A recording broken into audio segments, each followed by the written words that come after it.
guys, welcome back to my channel. So today we're going to be doing a part two of different study methods, and um um and if you've been watching my channel, you would know that was a part one. So if you haven't watched that, please go back and watch that, then come back to continue with this. So please like, share, and subscribe, and also hit the notification bell down below so you don't miss out on any future uploads. And so just like that, we're going to be starting with this video. So the first study method that we're going to be talking about is walking around. So for me personally, what I mean by walking around is like, you know, especially you can do this especially when you just came back from school, and then you're very tired, and then but you need to study, so you can study, read your notes while walking around, so you could actively you can be active so that your body wouldn't be sleepy and you'll be less tired. So for me, I do this anytime, especially when I'm studying subjects that have to do with a lot of like narration, such as history, Christian religious studies, and any subject that has to do with narration. So to me, this method helps me a lot because I'm actively reading, and it just helps me.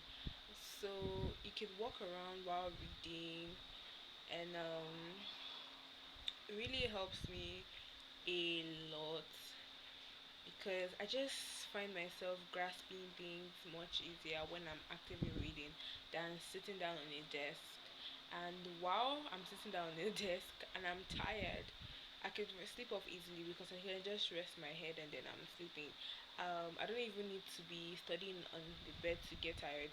And while I'm sitting, I don't sit with my back on the backrest while I'm studying because somehow if sit my back, if I put my back on the chair rest, backrest, I will still come forward to read closer to the book. So I prefer standing and walking around.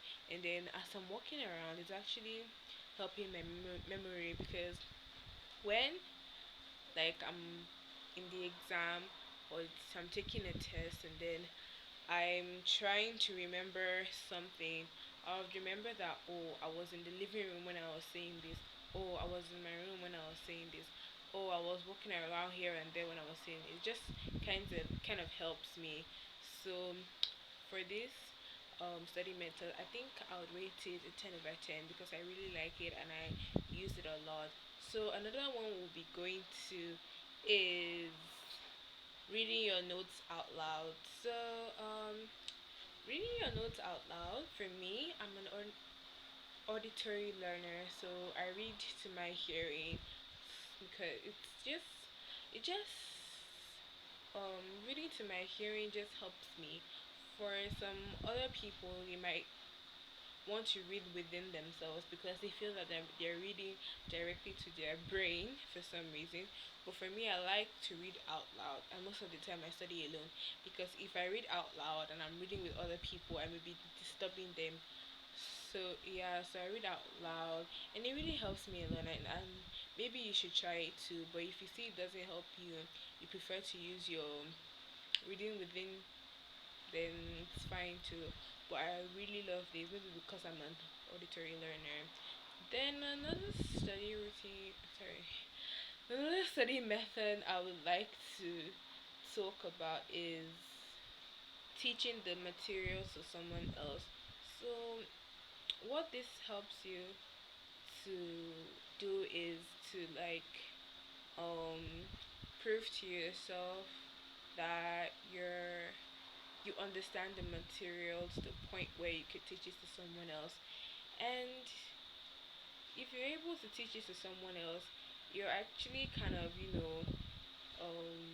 placing it into your memory because, okay, and you're in the exam hall or in the test, you remember that, oh, you said this thing to your friend as you were explaining it, and it will really help you in your memorization, with your memory, to be able to remember that particular topic that you're writing the test during the test.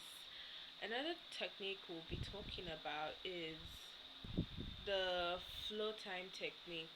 So this technique, it's basically when you do a particular task for as long as you can.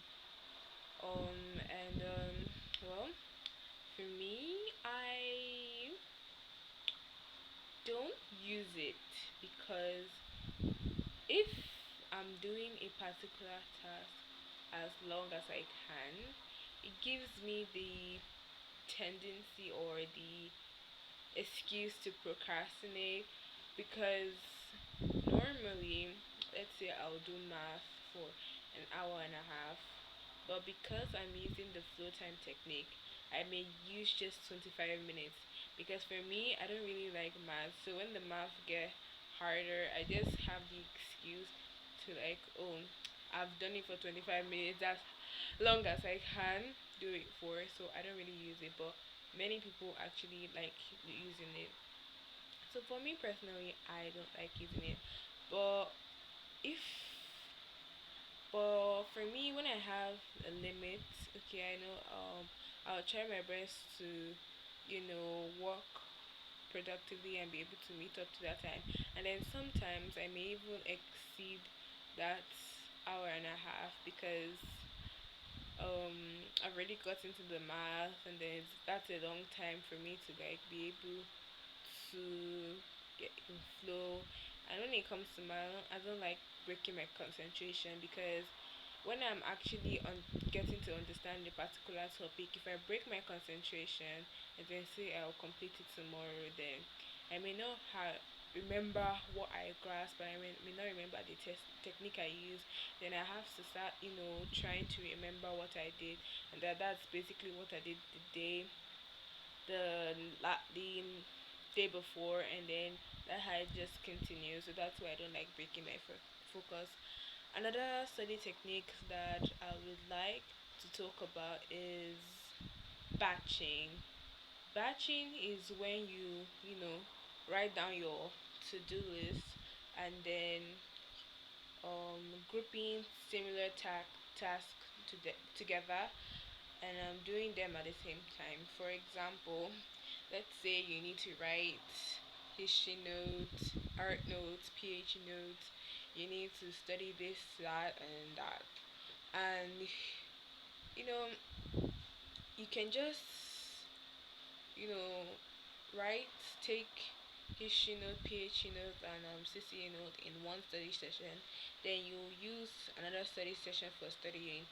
But if the subject that you're studying that day is very heavy, then you can break that into two.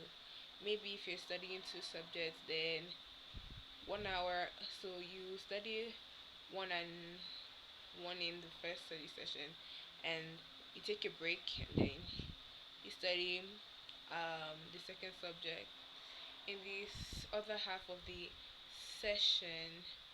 And for me, I do this because when you need to do similar tasks together, and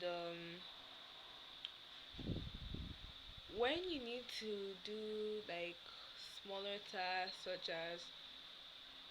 as washing the dishes.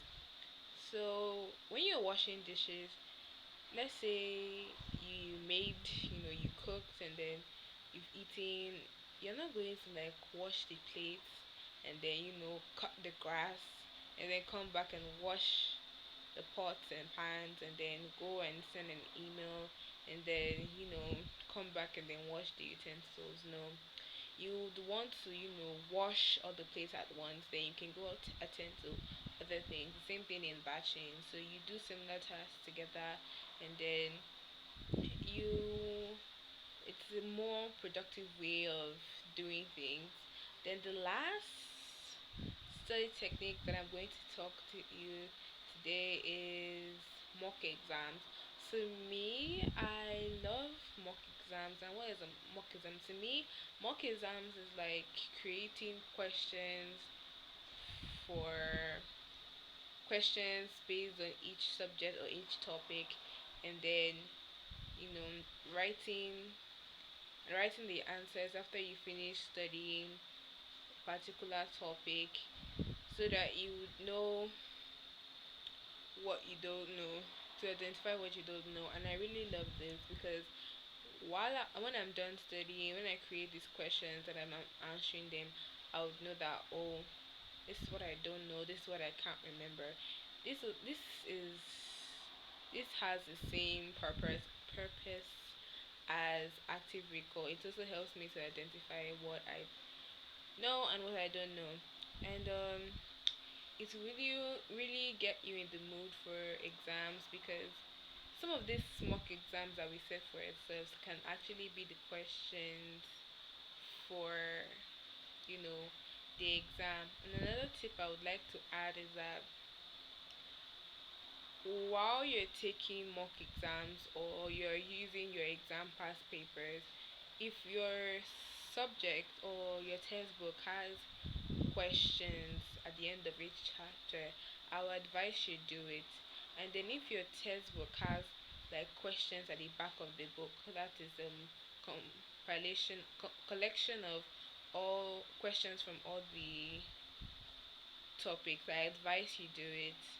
And then if your textbook comes with a workbook, I advise you read through every single thing you have done, because you see, I have had this experience a lot, and this is where I go through the workbook or I go through the questions, and then in the end of each chapter, and that's what the teacher will set for the exam as the objective. They do it a lot, and I've experienced a lot, and a lot of that. And also, I would like you to go through the learning objectives. You can study those learning objectives first, and then so you can have an idea of what the chapter is talking about, and then you can continue studying. So just like that, that will be the end of the video. But before it's actually the end of the video, I want you guys to know that most of my productivity tips are from Faye Films. So if you don't know Faye Films, Faye, um she's a study tuber. I really love her, and if you guys don't know her, please go to her channel. I'm going to link her channel into this description box below. She's my inspiration, and I want you guys to go subscribe to her and listen to her videos. Bye.